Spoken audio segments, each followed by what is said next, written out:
নলক পড়া এই সুন্দরী বইয়ের ওপর তার হাজবেন্ড আবারও ক্রাশ খেয়েছে। বইয়ের ওপর থেকে নজর যেন সরাতেই পারছে। বলেন কি কাকি, কাকা কি আপনার উপর আবার ক্রাশ খাইলো? তিশার বাসায় আসছে এবং আন্টি আমার জন্য নিহারি রান্না করেছে, মানে আমার জন্য না, নিহারি রান্না করেছে। ঈশার বাসায় আসছি, গাল ভরে খাচ্ছি, মানে আমি আমার কথা বলতেছি, এখানে ওনে যাই আর গাল ভরে খাই। কেউ একজন বলেছিল তার নাকি আমাকে লাগবে, আমি তো এই কথা বলিনি। কিন্তু আমি জিজ্ঞাসা করতে ভুলে গেছিলাম কতদিনের জন্য লাগবে। কেন নির্দিষ্ট করে বলে নাই যে 1 ঘন্টা?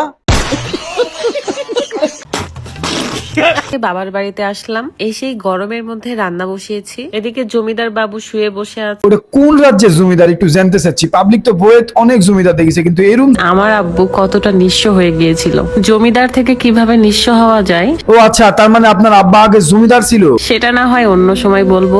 কি বলেন আব্বা, আপনার আব্বাও জমিদার, আপনার হাজবেন্ডও জমিদার, তাহলে আপনি কি জমিদার নেই?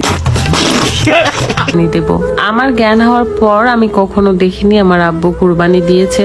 আপা, তার মানে আপনার আব্বা নিজের টাকা দিয়ে কোনোদিনও কুরবানি দেয় নাই? ডাল ভাতের মতো শান্তি আর কোথাও নেই, যতই 5 স্টারে আসি না কেন। বাঙালি খাবার আমার ডাল ভাতের মতো শান্তি কোথাও নেই, তাও পাবলিকের সামনে 5 স্টার হোটেলে যে বিরিয়ানি খেয়ে বড় লোকি ভাত দেখাই আমি।